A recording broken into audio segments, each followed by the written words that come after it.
Blessings and thanks to this mayor, man I've known for a number of years. I remember pulling together and helping and aiding in his first tenure. I often called him not just a mayor. So be very brief and quite to the point as we share together just a little bit about Chad himself.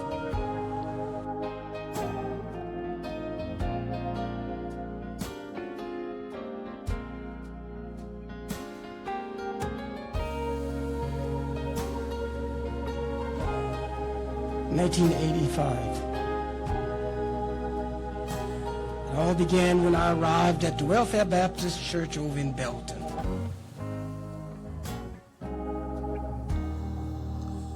I was welcomed by hundreds of adults and embraced by nearly 100 young children.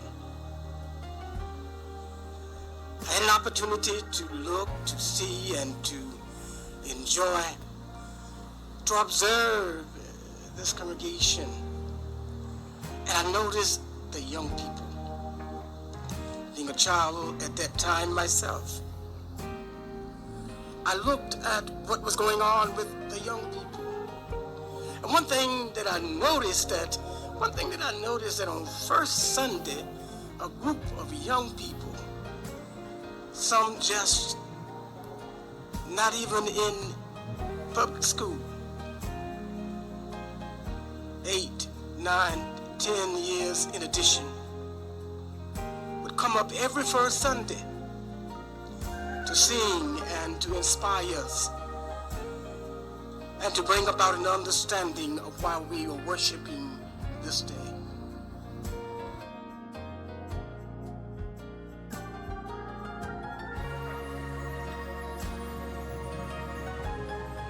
On those first Sundays of the month, as the children's choir would sing, one particular Sunday, I decided to not sit in the pulpit, but to come out so I could see them face to face. And on the back row of the choir was a particular child.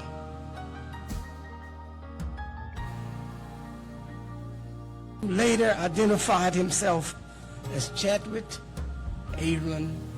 Boseman.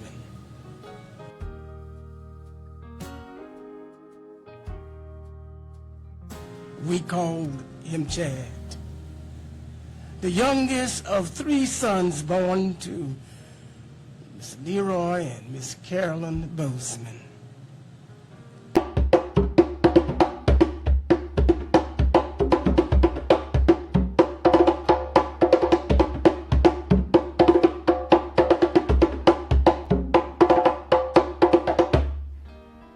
Stand, that's for you.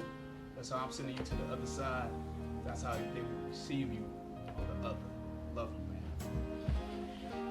man. The couple had embraced their faith, the faith of their ancestors, and it was moving within them.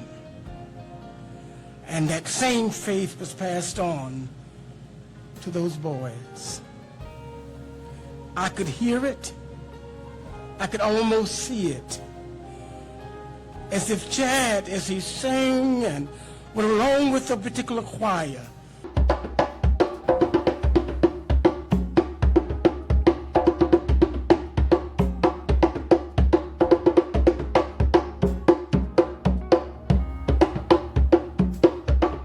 something unique came forth. That it presented a movement that will last a lifetime. I can hear, I love Jesus.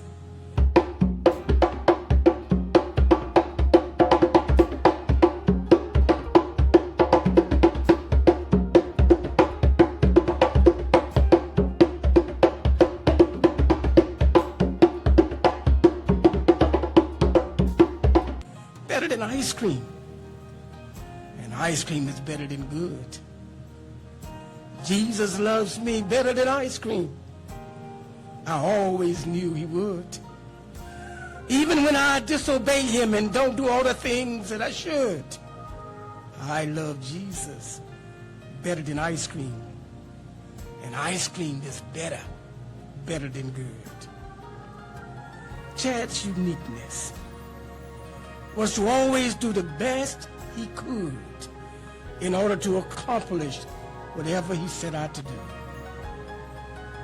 He was always active in the church, especially in the youth department, participating in skits, singing with the young adult choir, participating in local and state oratorical contests. He seems to have been the best when he was performing in front of others. A different Chad comes up when he stood before an audience. Chad loved his high school. He loved speech and debate.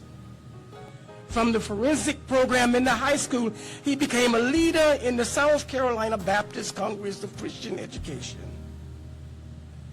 And at the church, he even wrote a play, maybe the first one that I knew of, that helped local youth express their feelings by coping with the tragic death of one of their peers.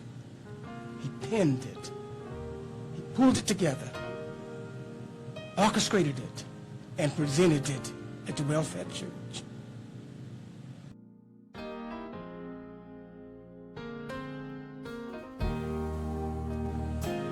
As a 15-year-old teenager, he also wrote and presented his first statewide play. We were hosting in Anderson County, we were hosting the Baptist Education Congress. And here he came with the idea, Pastor, can I present the play? And I said, well, yes. And so we moved around the schedule so that he would have an opportunity to present a play that tears began to fall from those who observed. And many came to me and were shocked to see such a young man to have so much talent and able to use it in such a way. After graduating and moving to Washington, D.C. to attend Howard University, Chad never forgot his church. They never forgot his pastor.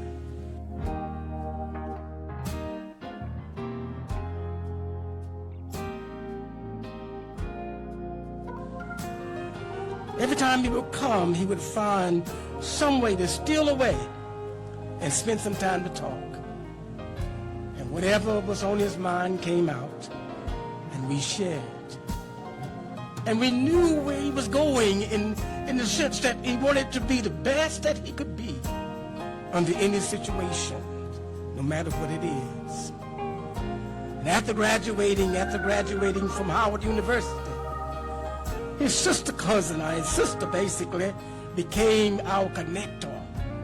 She made sure there was no gap between us and Chad. She detailed everything that was going to happen. And she brought it to me personally and to the church in general. She had a way of remembering everything about Chad. She detailed every television program that he was going to be on. Reminded us of the station and of the time, the date, the very hour that we ought to be there to make sure that we do not miss Chad. Dion always made sure that whatever show he was going to appear on, we knew it and we understood it. I called her the best cheerleader any actor ought to have. When he started performing in the movies, we encouraged our church family to be there. And there was always an excitement in the air because we just wanted to see Chad in the movie. At the end of each movie, we would ask the family about the next movie, and about the next movie, and about the next movie. Wasn't it exciting when he began to portray real-life historical persons that many of us had learned about over the years? That he brought those persons to life. Jackie Robinson, 42. James Brown, as we just heard, and Get On Up. Thurgood Marshall in Marshall. And for his portrayal as a superhero in Black Panther, Anderson had gone wild as we were boasting about a young man who'd come our way. Who would have thought, as a rising star, that little boy in the rural area of Anderson County, who was the hope and the dream of so many, would leave us so fast. According to those who work in the movie industry, our Chad, our young lad, accomplished enough for 3 careers in all of his too brief of years. 43, a year lifespan. We have come here this evening with heavy hearts because death has invaded our ranks. Death has moved into our personal space.